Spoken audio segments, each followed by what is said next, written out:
करण America से अपनी पढ़ाई पूरी करके 5 साल बाद भारत लौटा था और कुछ दिन अपने माता पिता के साथ समय बिताने के बाद वो घूमने अपने ननिहाल आ गया। हालांकि उसे पहले से ही गांव में समय बिताना अच्छा नहीं लगता था, क्योंकि एक तो बस से इतना लंबा सफर और फिर नाना नानी को गुजरे भी बरसों बीत चुके थे। नथवाड़ा बहुत ही पिछड़ा हुआ गांव था। गांव से नजदीकी बाजार भी लगभग 15 किलोमीटर दूर था और सुख सुविधाएं शहर के मुकाबले ना के बराबर थी। ऐसे में कोई व्यक्ति जिसका जीवन पहले दिल्ली जैसे शहर में और फिर विदेश में गुजरा हो, ऐसी कठिन परिस्थितियों में रहने से संकोच करेगा। लेकिन मामी के आग्रह और मामा जी की शिकायतों के बाद करण को ना चाहते हुए भी नथवाड़ा आना पड़ा। पर यहाँ करण के साथ कुछ ऐसा होने वाला था जिसकी करण ने कभी कल्पना भी नहीं की थी। नमस्कार, माय टाउन चैनल में आपका एक बार फिर स्वागत है। एक कहानी ऐसी भी, एपिसोड 271। शाम का समय था, सूरज आधा ढल चुका था। नथवाड़ा गांव में एक घर की गृहिणी पूरे घर में बंद संजली के फूलों की पंखुड़ियां बिखेर रही थी। पूरे घर के कोने में वो यही क्रिया बार बार दोहरा रही थी और उनको ऐसा करते हुए उनका भांजा करण बड़े गौर से देख रहा था। कुछ देर ऐसे ही देखते हुए करण का पूछना था, ये आप क्या कर रही हैं मामी? घर के आंगन में चारपाई पर बैठा करण हाथ से खुद को हवा लगा रहा था। सुबह से ही नथवाड़ा में बिजली का कोई अता पता नहीं था और रह रहकर करण यहाँ आने के लिए खुद को कोस रहा था।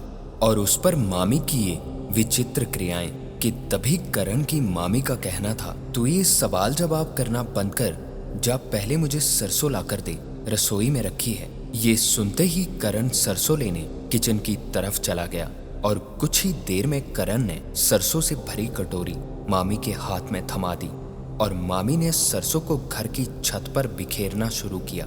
करण बड़ी हैरानी से उन्हें ये करता हुआ कुछ देर तक देखता रहा और एक बार फिर करण का कहना था, मामी, मैंने सोचा कि सरसों खेत में उगाई जाती है, लेकिन पहली बार पता चला है कि सरसों छत पर भी उगाते हैं। करण की ये बातें सुनकर भी उसकी मामी ने कोई जवाब नहीं दिया और कुछ बड़बड़ाते हुए सरसों पूरी छत पर बिखेर कर नीचे उतरने लगी। और नीचे आते ही मामी का कहना था, ये पिट्टू पता नहीं कहाँ रह गया और तेरे मामा भी नहीं आए अभी तक। इन सबके चक्कर में अब तक खाना भी नहीं बनाया। तुझे भूख लगी होगी ना? ये सुनकर कुछ सोचते हुए करण का पूछना था, नहीं मामी, मुझे भूख नहीं लगी है, लेकिन आप मुझे ये तो बताइए कि आप कर क्या रही थी? ये सरसों छत पर फेंकना, घर में फूल का बिखेरना, ये चल क्या रहा है?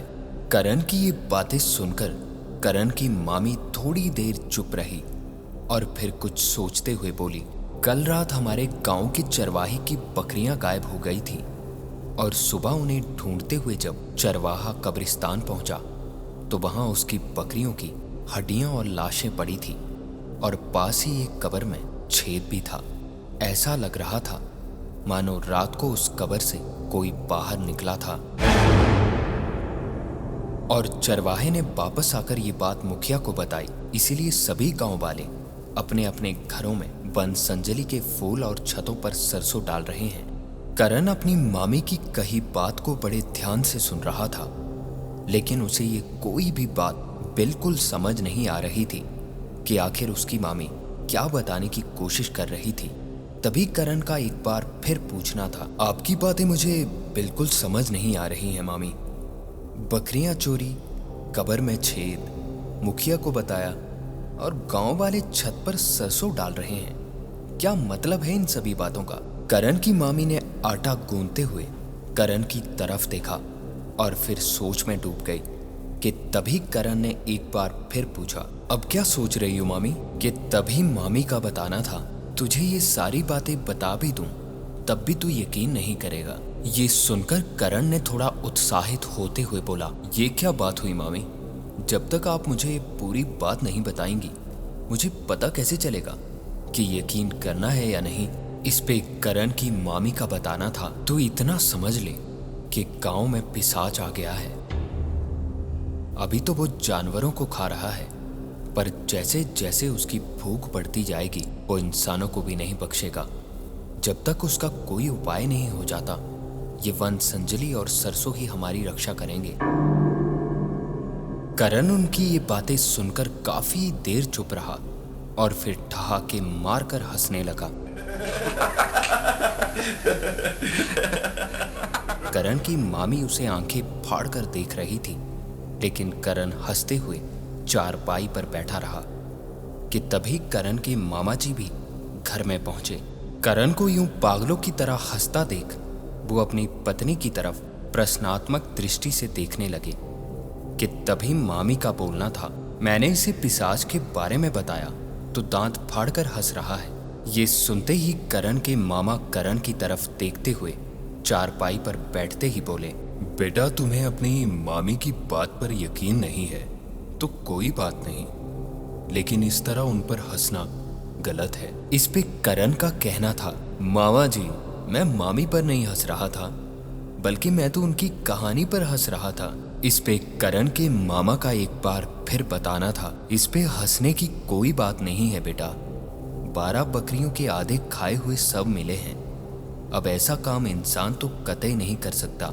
मामा जी हो सकता है कि ये किसी इंसान का नहीं बल्कि जानवर का काम हो। बेटा 12 बकरियों को एक साथ खाने वाला जानवर हमारे भारत में तो नहीं है, तुम्हारे अमेरिका में है, तो हमें भी बताओ। करण के पास मामा जी की इस बात का कोई जवाब नहीं था, क्योंकि उसने भी आज तक ऐसे किसी भी जानवर के बारे में नहीं सुना था जो एक साथ 12 बकरियों को खा जाए। रात में सब खाना खा रहे थे। करण की मामी खाना खाते हुए अपने 15 साल के बेटे को समझा रही थी कि बिट्टू पहले की बात अलग थी, अब तू सूरज ढलने से पहले घर आ जाया कर। कि तभी करण के मामा ने बड़बड़ाते हुए कहा, हाँ, पता नहीं धीरू का क्या होगा। मामा जी की इस बात को सुनकर सब उन्हीं की तरफ देखने लगे कि तभी करण की मामी का पूछना था, क्यों जी ऐसा क्यों बोल रहे हो? इस पे करण के मामा का बताना था, अरे वो शराबी पागल हो गया है, अपनी बीवी को ना तो संजनी की पंखुड़ियां बिखेरने दे रहा था और ना ही सरसों डालने दे रहा था। हम सब ने खूब समझाने की कोशिश की, लेकिन वो नशे में धुत सबको गालियां देने लगा। उसको अपनी जान प्यारी हो ना हो, लेकिन हमें अपनी इज्जत प्यारी है, इसलिए हम सब चले आए। करण के मामा अपनी बात खत्म करके बाहर हाथ धोने चले गए। करण वहीं बैठा अभी भी इन सभी बातों को सोच रहा था। आप समझ क्यों नहीं रहे हो? अगर वो पिशाच हमारी बकरियों को खा गया तो हम क्या करेंगे? यही तो हमारी जीविका है। रात के तकरीबन 10 बज रहे थे। काले घने अंधेरे ने पूरे गांव को ढक लिया था और धीरू को समझाने आए लोग नाकाम कोशिशें करके वापस घर को चले गए थे। लेकिन उसकी पत्नी अभी भी इसी उम्मीद में थी कि शायद वो उसे समझाने में सफल हो जाए।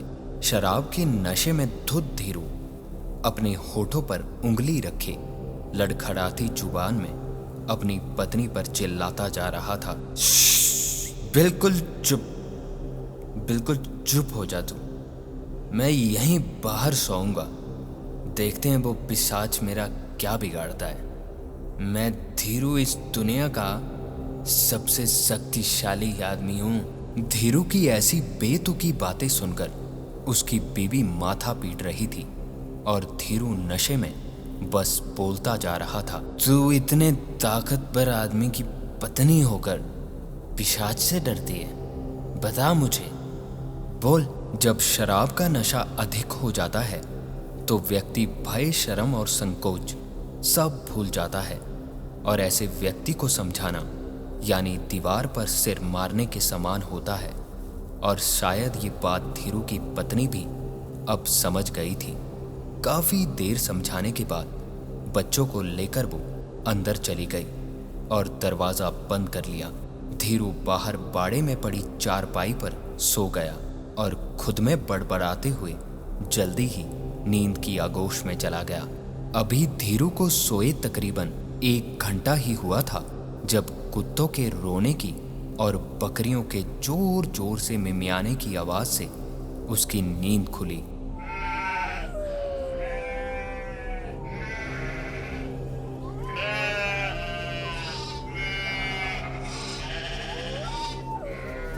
बकरियों के इस तरह मिमियाने का कारण जानने के लिए धीरू उठकर इधर उधर हर तरफ देखने की कोशिश कर रहा था जब बाड़े से थोड़ी ही दूरी पर अंधेरे में खड़ा एक साया दिखा। कौन है बे? आधी रात को क्या चाहिए तुझे? ये कहता हुआ धीरू उस साए की तरफ बढ़ने लगा। नजदीक जाकर धीरू अभी कुछ और सोच पाता उससे पहले ही वहां का नजारा देख धीरू के हाथ पैर कांप गए, क्योंकि काले घने अंधेरे में 2 लाल चमकती आंखें उसी की तरफ पड़ रही थी। धीरे धीरे वो साया धीरू की तरफ बढ़ता गया और उसी के साथ थोड़ी रोशनी में आते ही धीरू ने जो देखा उसे देख धीरू की रूह तक कांप उठी, क्योंकि ये वही पिशाच था जिसकी बातें अब तक गांव के लोग उसे बता रहे थे। पिशाच को देख धीरू इतना डर चुका था कि डर से उसका शरीर बर्फ की भांति मानो एक ही जगह जम चुका था। धीरू अब मदद के लिए चिल्लाने की कोशिश करता, लेकिन उसकी आवाज गले में ही दब चुकी थी। धीरे धीरे कुत्तों के रोने की आवाजें और भी तेज होती गई, मानो वो लोगों को संकट की चेतावनी दे रहे हों। थोड़ी देर सब शांत रहा और उसके कुछ ही पलों बाद उस रात के सन्नाटे में धीरू की भयानक चीखों से पूरा इलाका गूंज उठा।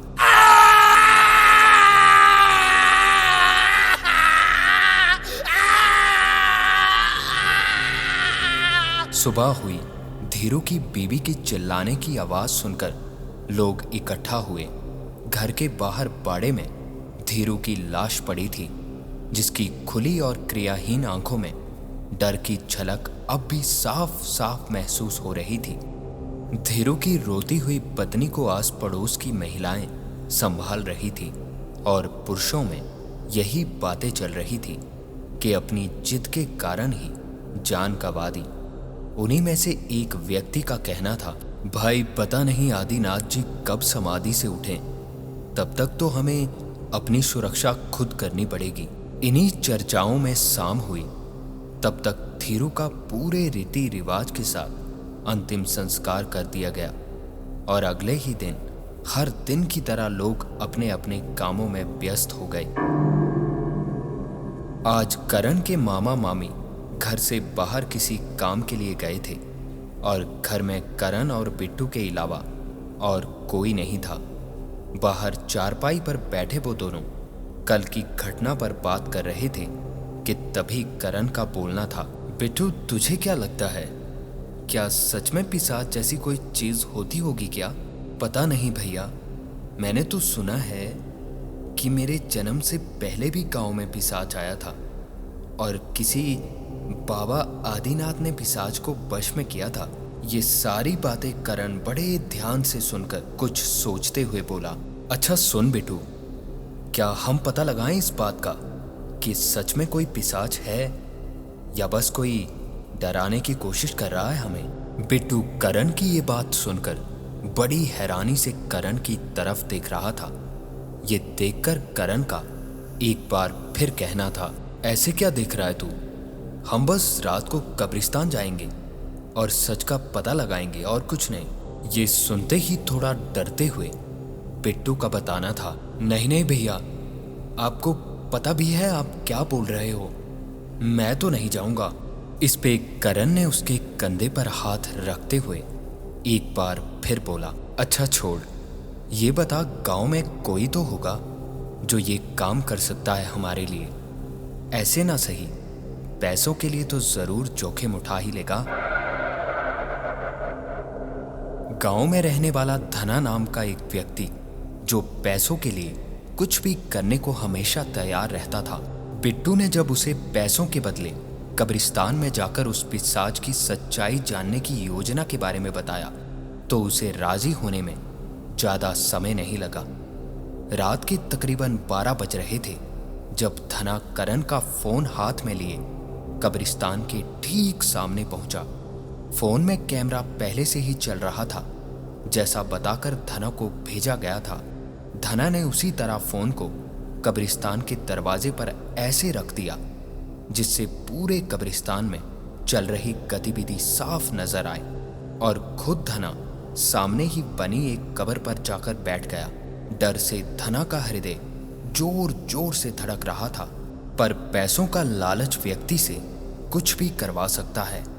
कुछ देर ऐसे ही इंतजार करने के बाद भी वहां ऐसा कुछ भी नहीं हुआ।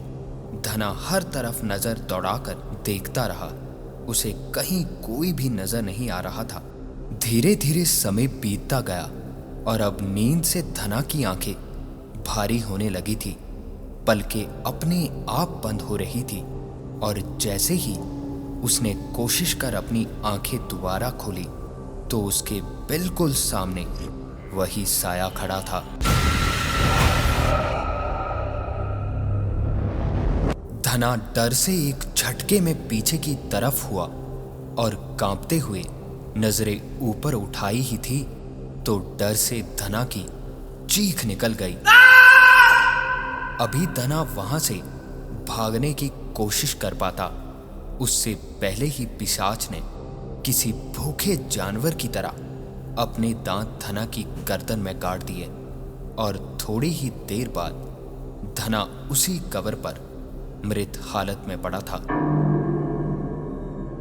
अगली सुबह धना की मौत की खबर गांव में आग की तरह फैल गई और लोग बस यही सोच रहे थे कि इतनी रात गए धना आखिर कब्रिस्तान गया क्यों था। किसी तरह मौका पाकर बिट्टू कब्रिस्तान से करण का फोन उठा लाया और करण यही सोचकर कि रात में कुछ तो रिकॉर्ड हुआ होगा मोबाइल में वीडियो खोजने लगा, पर उसमें कोई वीडियो नहीं बनी थी। इस घटना के बाद से लोग काफी डर चुके थे। रात में लोग घर से बाहर कदम रखना बंद कर दिया।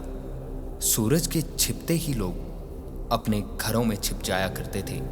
हर रोज सुबह गांव में मवेशियों की लाशें देखने को मिल जाती, लेकिन किसी भी इंसान की मौत नहीं हुई। इंसान अपनी मौत से जितना मर्जी छुप ले, पर जब मौत आती है तो इंसान उस तरफ अपने आप खिंचता चला जाता है। रात को बार बार समझाने पर भी गांव की एक बूढ़ी चाची का बेटा देवा मैच देखने के लिए मुखिया के घर चला गया।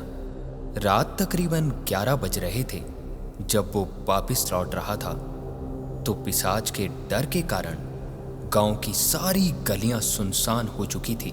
यहां तक कि कोई कुत्ता भी दूर दूर तक नजर नहीं आ रहा था। देवा अपनी धुन में आगे बढ़ रहा था कि तभी उसे ऐसा महसूस होने लगा मानो उसके ठीक पीछे कोई चल रहा हो। देवा डर से एकदम रुका और धीरे से पलटकर देखा तो वो पूरी गली सुनसान पड़ी थी। ये देखकर देवा एक लंबी सांस छोड़ते हुए अभी पलटा ही था तो पीछे पलटते के साथ ही देवा के डर से हाथ पैर कांप गए, क्योंकि उसके ठीक सामने वही साया खड़ा था।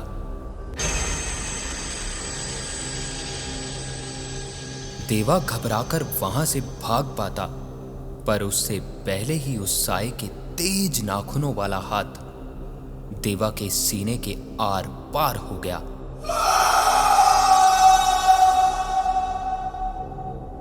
अगली सुबह फिर गांव में वही माहौल था जैसा पिछली 2 मौतों के बाद था। बूढ़ी चाची रो रो कर अपने बेटे से लौट आने की गुहार लगा रही थी और गांव में देवा की मौत पर चर्चा जारी थी। मुखिया जी ने इस घटना के बाद तुरंत व्यक्ति भेज दिए ये जानने के लिए कि आदिनाथ जी समाधि से कब उठेंगे। धीरे धीरे समय और बढ़ता गया। गांव में मौतों का सिलसिला लगातार जारी रहा। एक दिन करण की मामी कमरे की सफाई कर रहे थे जब उनके हाथ से करण का बैग छूटकर जमीन पर गिरा।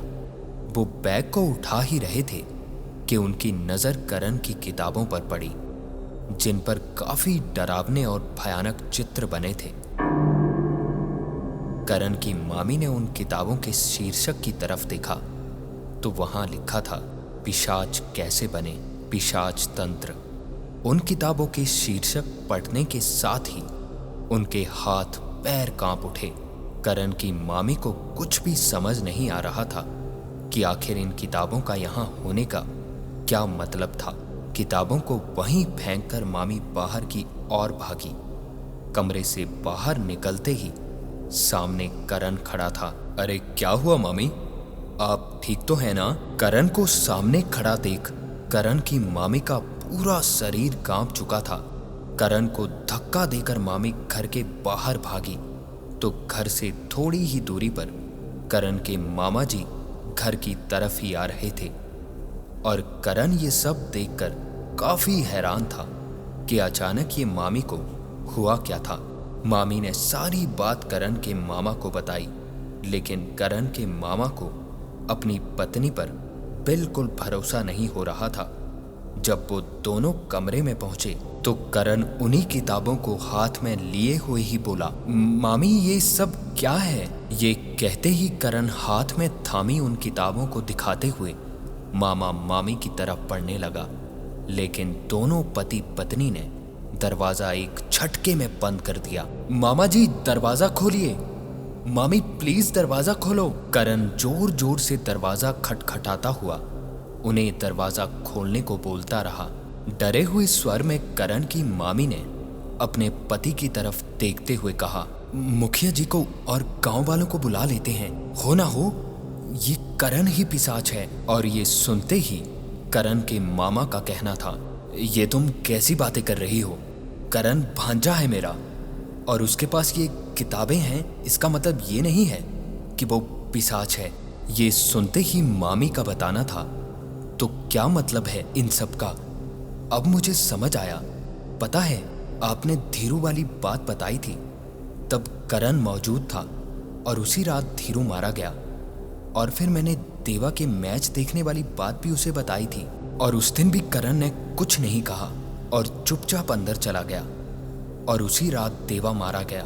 करण की मामी ये सारी बातें करण के मामा को समझा रही थी और ये सब सुनने के बाद करण के मामा का पूछना था, और धना की मौत का क्या?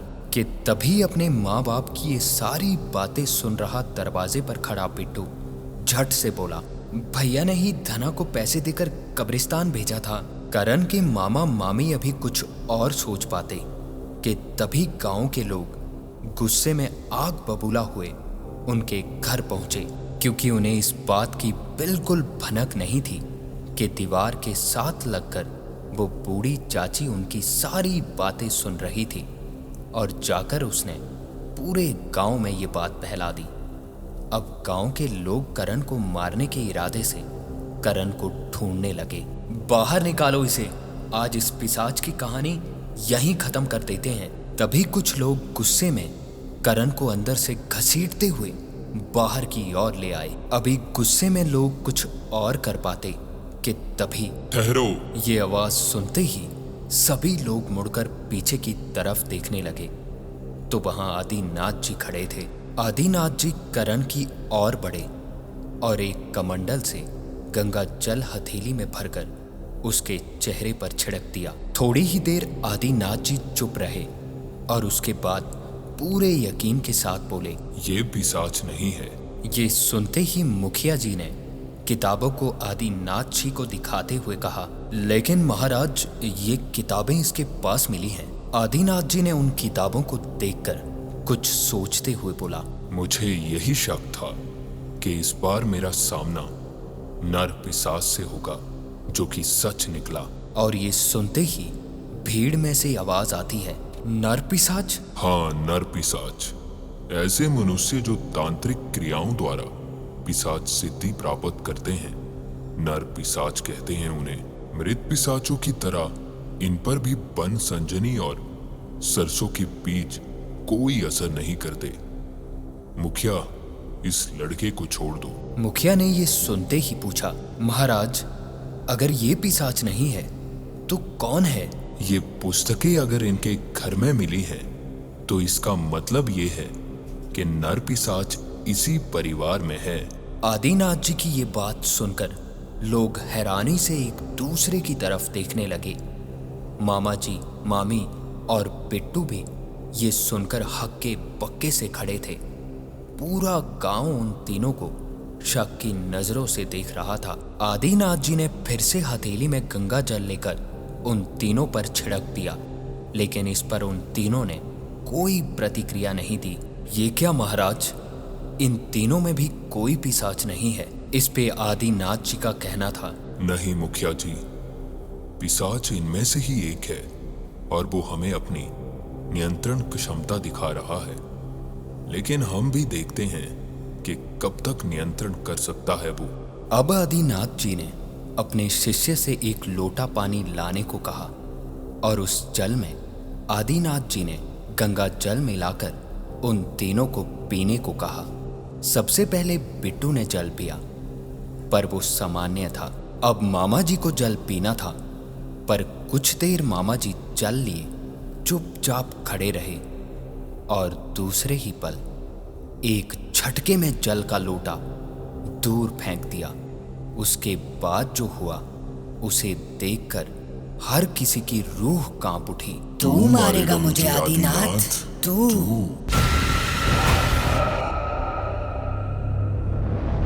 देखते ही देखते मामा जी का रूप परिवर्तित होने लगा।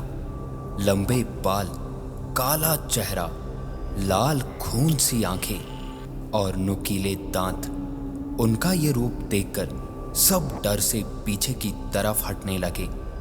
आदिनाथ जी के इशारा करते ही उनके शिष्यों ने मंत्रों से बाधित त्रिशूल लिए चारों तरफ से पिशाच की तरफ बढ़ने लगे। आदिनाथ जी ने गंगा जल पिशाच पर छिड़कना शुरू किया और गंगा जल पड़ते ही पिशाच की चीखें पूरे गांव में गूंजने लगी।